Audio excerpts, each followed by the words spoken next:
noticiário de hoje, assim como prometi para vocês, ele seria bem especial. Estamos recebendo hoje aqui o professor Ronaldo Correia, ele é gestor público na CGU, uma pessoa extremamente simpática, ao qual tive o prazer de conhecer lá em Cuiabá. Ele é professor, tem vários temas aí, e está aqui hoje conosco para bater um papo, né, sobre o novo decreto. Mas antes de entrar aí nas perguntas, eu ia pedir, né, com o maior prazer aí, Ronaldo, por favor, se apresente aí para o nosso público.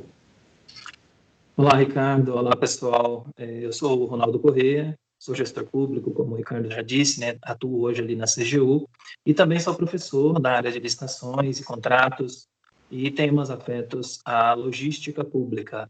É uma satisfação estar aqui com vocês hoje e estou aí à disposição para a gente discutir os assuntos que forem do interesse, né, em geral. Perfeito, Ronaldo. Em nome de toda a Forset, eu já agradeço aí o seu tempo.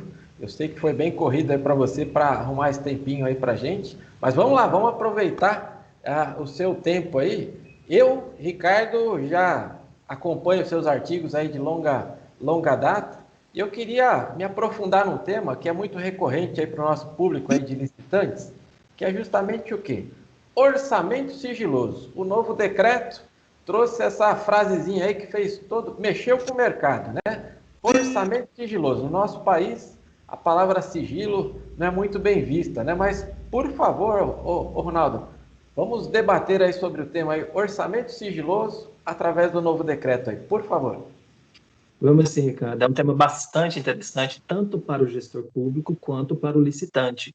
E quanto mais claro ficar para ambas as partes, melhor a gente consegue resolver, né, as dúvidas e os problemas que acontecem durante a sessão pública da licitação. Falando especificamente do pregão, nós temos o Regulamento Federal trazendo de forma mais explícita que quando o orçamento estimativo da administração não constar do edital, ele será sigiloso.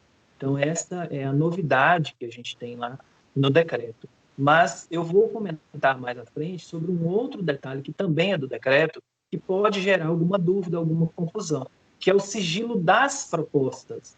Quando um licitante apresenta uma proposta, né, no caso do sistema Comprasnet, né, que é usado pelo Poder Executivo Federal e outros entes mediante adesão, como que é tratado esse sigilo das propostas no Comprasnet? Mas vamos começar pelo orçamento sigiloso. Já há algum tempo, o TCU, o Tribunal de Contas da União, que é uma referência, né, muitos, mesmo não sendo jurisdicionados do TCU, acabam se atentando para os julgados do TCU como boa prática, ou como disse o ministro Zimbler em uma entrevista que foi realizada há um tempo atrás, mediante uma pergunta minha, ele chama de referencial de conduta. Realmente, os julgados do TCU, normalmente, eles servem de referencial de conduta, em que pese, você conhece meus artigos, você sabe que eu escrevo sobre isso, não ser normativo, né? Os acordos não têm caráter normativo, exceto aqueles que resultam de consulta. Mas são referencial, né? Estuda-se muito licitações públicas com base nos acordos do TCU. E lá a gente já tem visto, já há um bom tempo, que o TCU tem entendido, pacificado, que lá no artigo 4º da Lei do Pregão, não consta a obrigatoriedade de que o preço estimado conste do edital. É diferente da 8666. Lá no artigo 40 da 8666 fixa que o orçamento estimativo deve integrar o edital. No caso do pregão, não. Então, esse orçamento então passa a ser possível de ser sigiloso no pregão. Nós temos o RDC, nós temos a lei das estatais, que também trata desses assuntos, mas focando especificamente no pregão, que é a modalidade amplamente utilizada por todo mundo, né? Que é bastante comum. 90% das licitações hoje são pregões, né? E é uma modalidade que pegou, né? Ela tem lá suas vantagens, tem seus críticos, tem suas necessidades de melhoria, mas é uma modalidade que pegou, né? Virou hábito fazer pregão.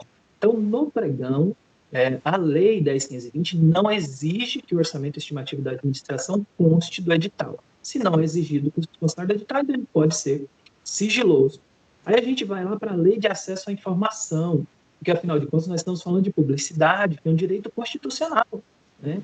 Então, lá na Lei de Acesso à Informação, que é o regulamento exatamente desse dispositivo constitucional, lá fixa duas questões que é muito interessante para a gente fechar o raciocínio sobre essa questão do orçamento sigiloso. Tá, Ronaldo, você está dizendo que a lei não exige que o preço estimado vai para o edital e o TCU entende que então pode ser sigiloso. Sim, e o decreto 10.024 trouxe isso. Então, essa é a constatação. Mas por que, então, que a LAI, que é a Lei de Acesso à Informação, dá direito ao cidadão a requerer, ou mesmo obriga o órgão a fazer a transparência ativa de informações sobre licitação, seria afastada? Não é bem afastada, porque a própria LAI, que a gente chama, né, a Lei de Acesso à Informação, a gente chama de LAI, no seu regulamento, inclusive, no decreto federal, trata da possibilidade de, primeiro, você ter alguns documentos do processo que são objeto de transparência passiva, que é aquele em que o cidadão pede. Então, assim, no caso do orçamento sigiloso do pregão, se ele não for objeto de transparência ativa, ele pode ser objeto de transparência passiva. Ou seja, peça-se essa informação e o órgão teria que dar. Mas aí eu acho que acabaria desvirtuando, né, o sentido do orçamento sigiloso. Aí a lei e o seu regulamento traz um outro amparo legal, que é o seguinte: quando for uma informação constante de um documento preparatório para a prática de um ato administrativo, essa informação pode ser sigilosa até o momento da prática do ato. Então, é dentro desse raciocínio que a gente trata o orçamento sigiloso. Ele é sigiloso até o momento do julgamento das propostas. No momento do julgamento das propostas, ele tem que ser revelado, porque o ato administrativo que vai ser praticado já contou com esse sigilo até aquele momento. Daquele momento para frente, ele tem que ser público, tá? Então, essa é a primeira parte em relação ao orçamento sigiloso. Mas o que você falou, Ronaldo, em relação ao sigilo das propostas? Bom, aí já é um outro detalhe também do decreto 10.024. As empresas que apresentarem proposta em uma licitação regida pelo decreto 10.024, normalmente essas licitações vão ser feitas no Comprasnet, porque o decreto 10.024 é regulamento federal, né, e o sistema Comprasnet é o sistema que atende ao governo federal. Então, em se tratando de pregão eletrônico, regido pelo decreto 10.024 no Comprasnet, a empresa vai cadastrar a sua proposta, os dados no sistema, né? Hoje o sistema exige que envie um anexo de proposta, esse é um ponto polêmico ainda, que gera discussões, mas enfim, o fato é que hoje o Comprasnet exige o envio de um anexo de proposta. Aí surge a dúvida do licitante. Ronaldo, eu posso identificar a minha empresa na proposta? Isso não vai caracterizar a quebra do sigilo? No Comprasnet, não, porque a proposta que é cadastrada no Comprasnet, ela é sigilosa, independentemente do que está no edital, ela é sempre sigilosa até o momento da abertura, lá depois da etapa de lances. Então, em relação ao sigilo da proposta, que é o artigo que eu acabei escrevendo, que eu vi que tinha muita dúvida sobre isso, está lá no meu perfil do LinkedIn, a proposta apresentada no Comprasnet, ela será sigilosa até mesmo para o pregoeiro. Eu sou pregoeiro, eu abro o Comprasnet, eu vejo lá só o preço, porque tem que classificar as propostas pelo preço, né? Mas quem ofertou a proposta, a descrição, por exemplo, se for uma compra, né? Eu não consigo ver marca, não consigo ver modelo, né? Eu acho até que nesse artigo eu coloquei as telas do ambiente de treinamento do Comprasnet mostrando como que aparece o pregoeiro. Não tem como ter acesso a essa informação antes de terminar a etapa de lance. Então, isso para o licitante dá uma segurança. Poxa, então eu realmente posso colocar minhas informações ali naquele anexo de proposta, e esse anexo de proposta só vai ser visualizado depois de terminar a etapa de lance? Exatamente. Depois da etapa de lance é que alguém vai ter acesso a esse documento. Ronaldo, eu sou fã de entrevistar aí os grandes mestres, professores, que nem você, porque a próxima pergunta era justamente essa aí, porque surge justamente aí o licitante, ele tem aquele receio, mas e aí, né? O pregoeiro, ele tem acesso a essa informação, e você já bem colocou que você também não tem acesso a isso, né? Para que ele tenha total segurança aí, porque o nosso tema, isso é verdade, né? Tem muitos mitos aí que envolvem o tema licitação, e começa aquele monte de teoria da conspiração, de que o pregoeiro vê antes e avisa o amigo, por aí vai, né? Mas é sistêmico, né, Ronaldo? E eu acho que é uma questão de confiança também, Ricardo, porque em 2018 eu tive a oportunidade, o privilégio, na verdade, de compor uma delegação de compradores públicos brasileiros, 16 pessoas, para ser mais preciso, convidado pelo governo americano para a gente conhecer a fundo o sistema de compras deles. Então, a gente passou 12 dias, a gente viajou da costa leste à costa oeste dos Estados Unidos, a gente andou o país todo visitando escritórios de compras. E uma coisa que fica muito nítido muito nítido para a gente é que lá o princípio da confiança é muito mais valorizado. A gente chegou a perguntar, por exemplo, para um comprador público, como é que ele garante que o fornecedor vai, por exemplo, você declara que vai fazer um emprego de mão de obra originada de egresso do sistema prisional. É uma realidade nossa aqui, né?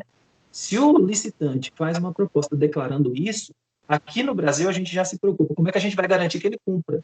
Né? Então, assim, pensa-se em controles para poder corrigir a falta de confiança que existe. Porque a gente não confia que aquela pessoa jurídica que está fazendo aquela proposta vai cumprir. Então, acaba criando um monte de controle. Lá eles têm muito menos controle. É controle. cultural, né, Ronaldo? É cultural. Muito menos controle.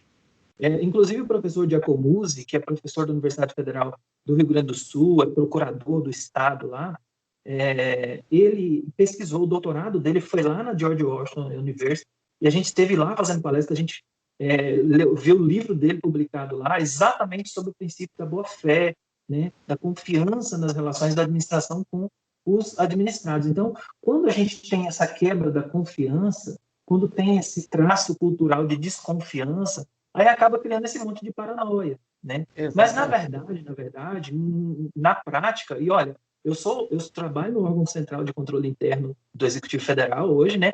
E eu sou servidor originário da carreira de apoio administrativo da Polícia Federal. Então, são dois órgãos que trabalham muito com investigação, com operações relacionadas à corrupção. E, na prática, a gente vê, mais de década convivendo com esse assunto, né?